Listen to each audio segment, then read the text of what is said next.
Next up, we're going to be looking at central midfielders. We know that Bissouma suspended and at the AFCON till the end of February, more likely. Pape Matar as well at the AFCON, which Bentancur obviously injured, Madison injured. So January could be really tricky in terms of navigating those central midfield areas. So we're going to have to bring in, I think we're going to have to bring in one, at least on loan at the beginning of January to really help us get through that period. But if we don't get one at the beginning of January, is there any point of getting one at all? You know what I mean? Probably not, no. Because all of a sudden, if you get one at the end, Bentancur's going to be back soon, the players are going to be back from AFCON. But I would say when you're looking at the midfield options that we have with Gio Lo Celso, Pierre-Emile Højbjerg, and even I would go as far to say is Ollie Skip as well. First of all, are they going to be here next season? Could they potentially leave in January? Are they going to go in the summer? So if those three players or even just two of those players go, we still need to bring in one, right? In January? Because there's rumours of Højbjerg going in January. There's even rumours of Lo Celso potentially as well. If they go in January, we definitely need one because we're literally going to have no one. Yeah. But I'm saying if they're staying in January and we don't bring one in before the beginning, I just don't see the point of bringing one in. It could hurry up our need to bring one in if we get good offers for these guys in January. Yeah, 100%. But look, we got 5 midfielders to talk about. First up, we're going to be talking about Calvin Phillips of Manchester City, 28 years old, 28 million market value, which is crazy for the amount of money they paid for him about a year and a half ago. I think this guy has supreme ability. I love Calvin Phillips. He was England's Player of the Year not long ago. He was like on a level playing field with Declan Rice in that moment in time. Playing at the Euros, wasn't he? Yeah, and he was brilliant. He was absolutely brilliant throughout that moment in time. And I think if we can sort of bring him in, there might not be the desperate need for someone like that right now with the kind of players that we do have. But I think he's a step up from Højbjerg, a massive step up from Skip. And I think he's someone that can come in here and fight for his place over the next few years. Is he more of a 6 or an 8? 6, I think. Yeah, I think looking at the attributes, that's where it seems as well.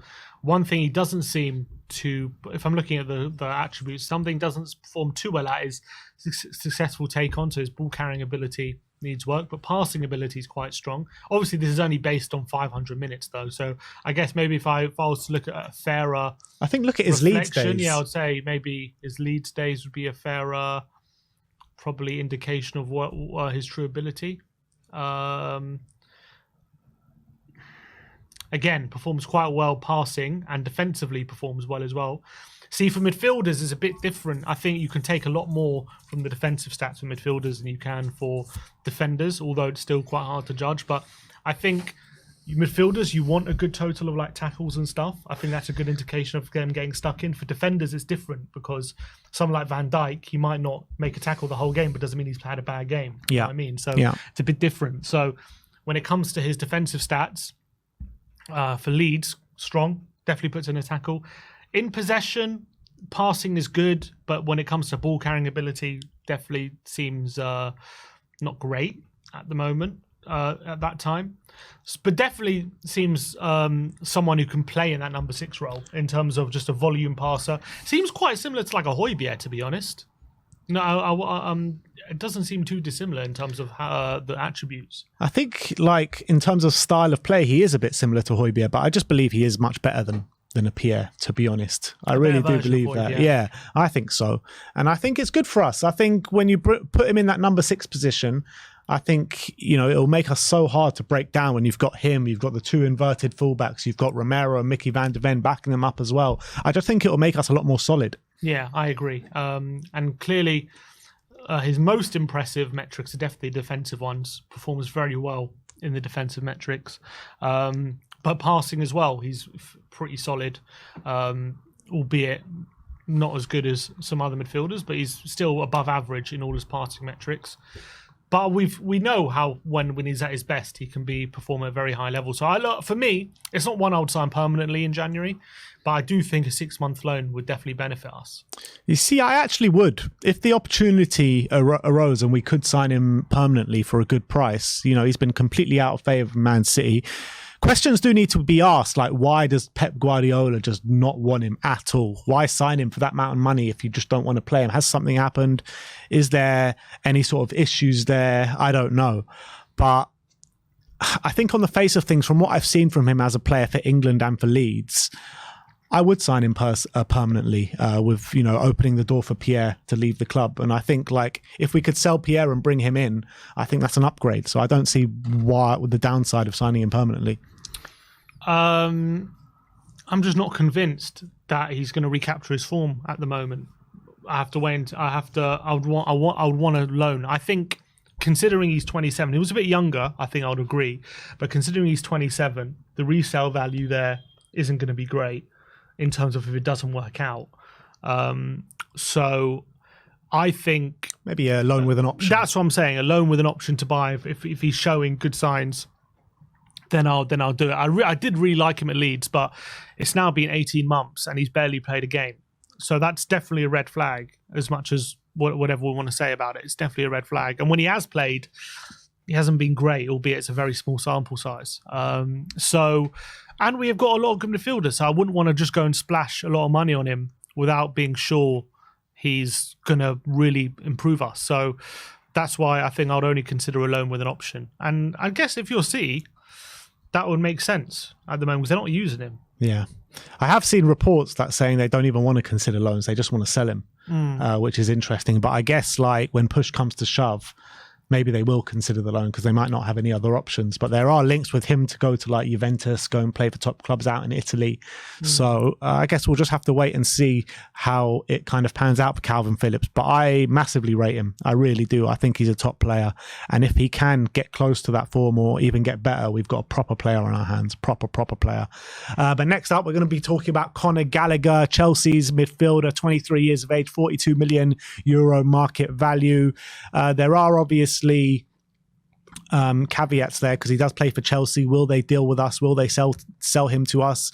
I think he's seen a lot of minutes, been captain for Chelsea more or less all season. He's a player with a good mentality on him. He's a very aggressive player as well in that middle of the park. I think he would suit Ange Ball down to a T, to be honest. He's a player also that we were linked to in the summer. We were looking to get a deal done, but obviously it didn't happen for one reason or another. I think he'll be fairly expensive as well, which is obviously a downside in terms of the Spurs hierarchy. But I'd really like to see Conor Gallagher through the door, but I just don't see a way how Chelsea sell to us. I just don't see it. Yeah, I can see them selling, but I can't see them selling to us. That's the problem. Yeah, that's what I'm saying. Yeah, so unless Todd Bowley just doesn't really get the rivalry, maybe he's more willing to say, who knows. But when it comes to his metrics, I don't think you will see a better profile for a number 8 in Ange Ball than what this guy is offering, because he's near the top for pretty much every metric, apart from, I think that's clearances. He's above average for everything, which is incredible. I think, and as you say, he's played pretty much every started every game this season for Chelsea. Look, a lot of Chelsea fans... Has he been playing as more as number 10 for Chelsea? He's kind of rotated with Enzo. Sometimes Enzo's in the 10, sometimes he in the 10. But I think when it comes to being a number 8 in Ange Ball, he's going to find himself in that number 10 position a lot of time anyway. So it's not something that concerns me. Oh, he's been maybe further forward for Chelsea. I think the number 8 in for us, look at Sarr, how many times he finds himself in the penalty box or forward and then defending as well. His defensive metrics... I was actually pointing it out as a good thing, not a bad thing. A good thing. Yeah. I'm not saying, but I'm saying maybe you could say those numbers are skewed because he plays a bit further forward. But I would say that if you look at the defensive metrics, really, really, really impressive. He really puts a foot in. We can see he one of the highest tacklers in the league from midfield. But look at those possession stats, so incredible. The only downside of him is that he hasn't maybe translated as much into output as he should have. He's got 4 assists and no goals, and that'll be disappointing because maybe in the chances he should have at least had a goal. But 4 assists isn't bad, to be fair. But in terms of assists, does that not say more maybe about Chelsea's front line and how Chelsea are at the moment? Nicholas Jackson obviously misses a host of chances each game. They're not clinical by any stretch of the imagination. Yeah, that's also a good point. You could also definitely look at it in that way as well. But I don't think there's a more all-round midfielder at that age right now playing regularly in the Premier League that playing in that number 8 position that Spurs could acquire potentially. So I think he'd be a perfect fit. I really do. I think he's doing really well. Yeah, the only question mark is, are Chelsea willing to deal with us? And if he's willing to come as well, being a Cobham boy and all that kind of thing. It's an interesting one because I think with Chelsea's FFP potential problems. I think Gallagher might have to be a fall guy because if they sell him, that's really helpful for FFP because he's an academy player, so it really helps out. But do you think Poch would be willing to help us? I don't know about willing to help us. They might have to sell him. And if no one else is willing to put the money up, and if we're the only ones, maybe there's not going to be a choice. I don't know how close it actually was in the summer because there was a lot of talk about it, wasn't there? And then we put in a bid on deadline day or something, didn't we? It didn't quite match their expectations. It didn't quite happen. But if we actually agreed a fee with them, is it possible? If it is possible, I think we should definitely do it. How much should we be talking, though, like to get him out of Chelsea? 50 million? Something like that? I don't know. It depends how desperate they are to sell. Yeah. Like, surely they wouldn't sell him unless they're desperate to sell. You know what I mean? Why wouldn't they keep him? So if they're desperate to sell, I think we're looking at maybe 40 million. You reckon 40? 45 maybe?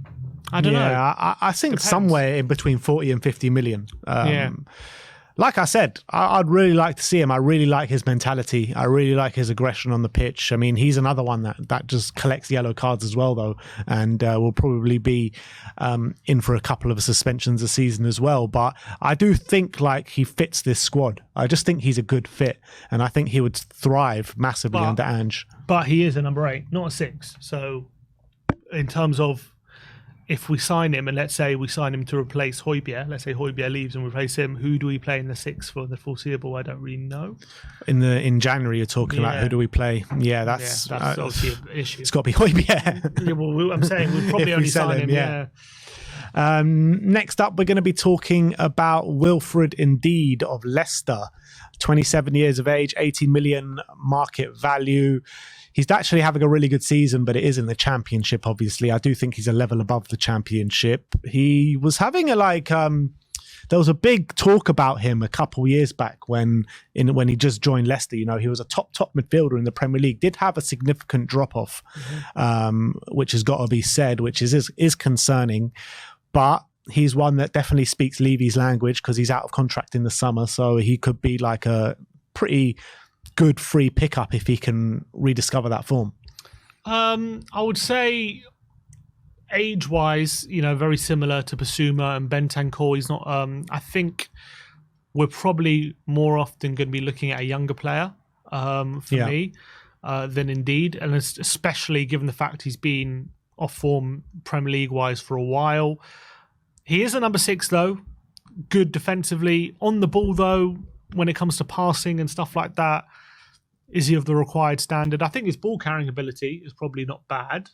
You can see here from his stats, ball carries is decent, but passing, doesn't attempt many passes. His pass completion low, progressive passes is low.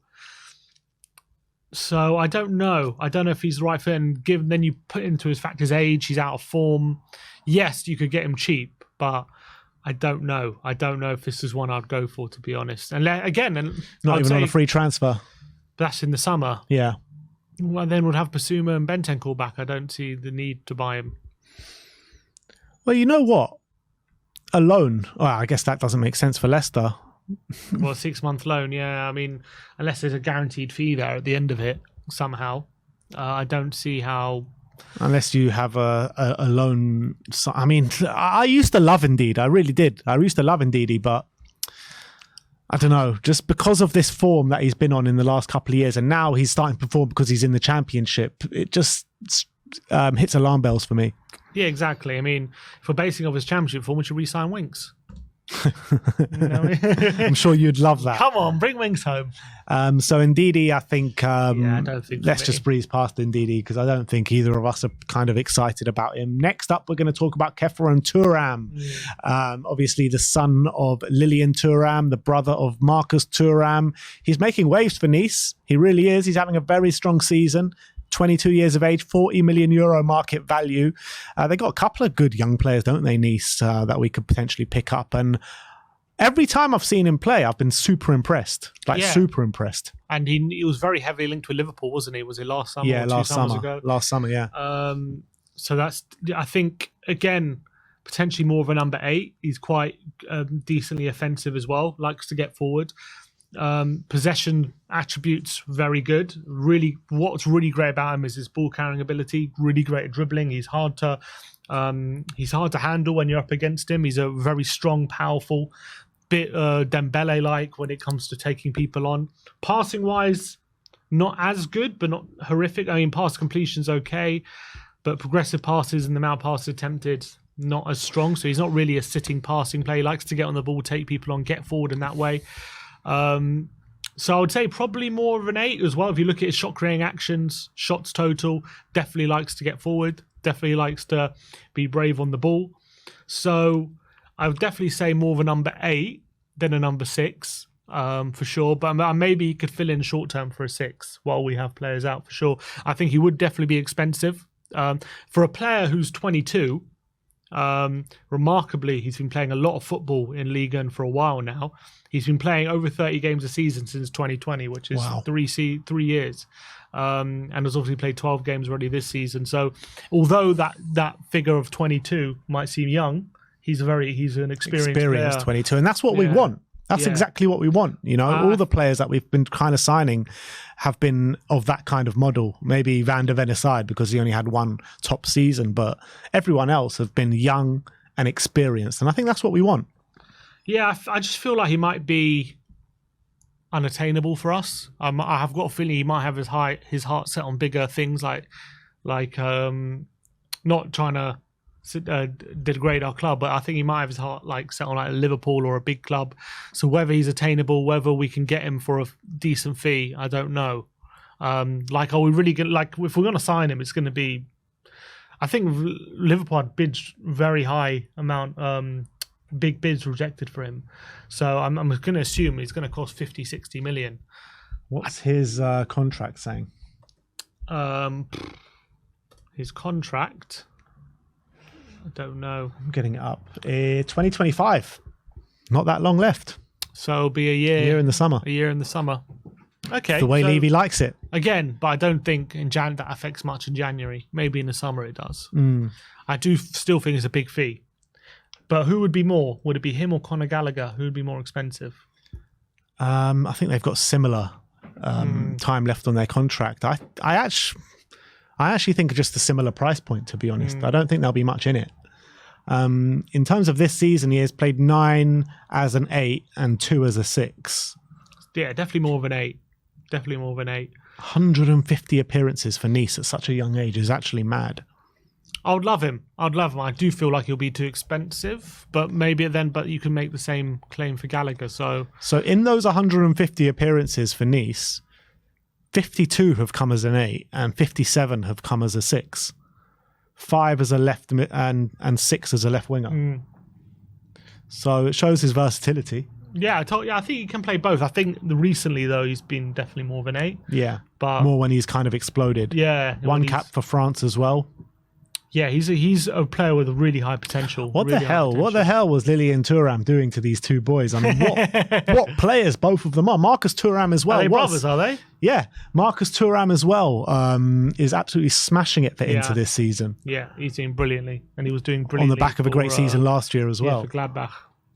I would love him. I would love Thuram, but so something just tells me he's not going to be attainable this January. But I'd love to be wrong.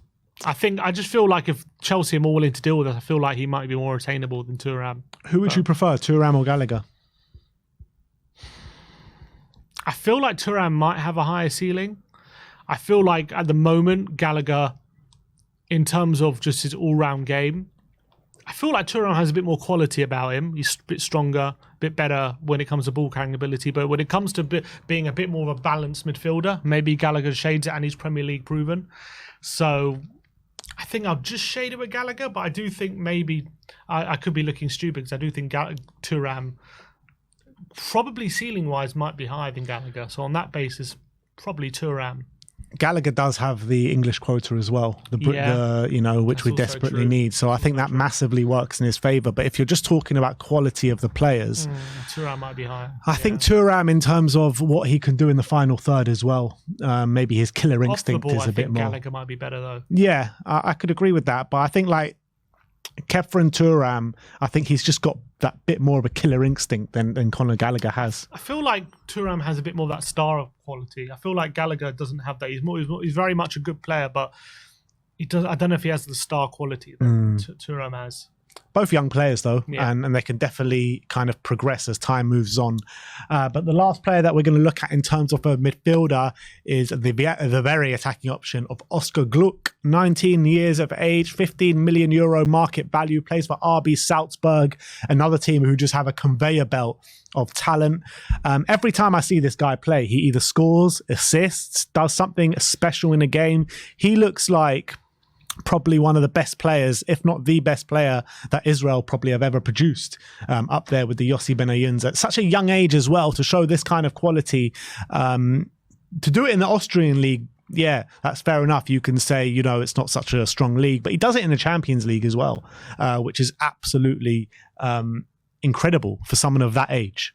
Yeah, 100%. Only 19 years of age. Played 15 times last season. He's already played 16 times this season. 6 goals and 5 assists during this time. Is that the league or is that all comps? That's his entire career at Salzburg. So 4 goals and 3 assists in the league this season. Is that the league? Yeah, domestic league. Yeah. So he's having a really good time of it for a 19-year-old as well. And as you say, I've been watching some of their games in the Champions League, and he always seems to perform really well and really impressively as well. Doesn't seem to be out of his league or out of his depth whatsoever in the Champions League. So very, very impressive. When you look at the attributes, definitely performs. I mean, the attributes, I don't think tell too much of a story about how good he is at such a young age, but he's definitely better when it comes to the offensive stats. The non-penalty goals is decent. I would say passing is decent. Progressive passes. Obviously, I do think he's more of a 10 than if anything. So he'd probably play back up to Maddison, if anything. Is that the position we most need right now? I don't know. If Lo Celso goes. But if Lo Celso goes, potentially. But I would still argue right now, I mean, I like him. I think he's clearly performing really high at a very young age. I wouldn't say he's the most necessary player right now, but definitely a player performing at a high level in Austria and in the Champions League. So definitely one to keep your eye on. I don't think it's one we're going to go out and buy in January, but I think definitely one for the future to keep your eye on, I would say. Yeah, he's just a player that excites me so much. He really does. Every time I see him play, he's like kind of bums off your seat kind of player. He really is. And not only with these goal contributions, but he always seems to be taking shots and creating actions. And, you know, I think he's a player that's going to be absolutely brilliant as well. He seems like a bit of a clutch player as well that scores important goals, not just like random goals here and there, but important ones quite consistently. So I agree. I don't think he's a player that we should probably be prioritizing in January, but maybe come the summer, he could be someone that we could be looking at if Lo Celso does end up leaving. That's what I'd, that's what I would say. So that's the midfield options: Calvin Phillips, Conor Gallagher, Wilfred Ndidi, Keer Turam, Oscar Gluk. In terms of ranking these players, I would probably say Turam, number 1, Gallagher, number 2, Phillips, number 3, and then probably Gluk, and then Ndidi. Yeah, I'd agree with that.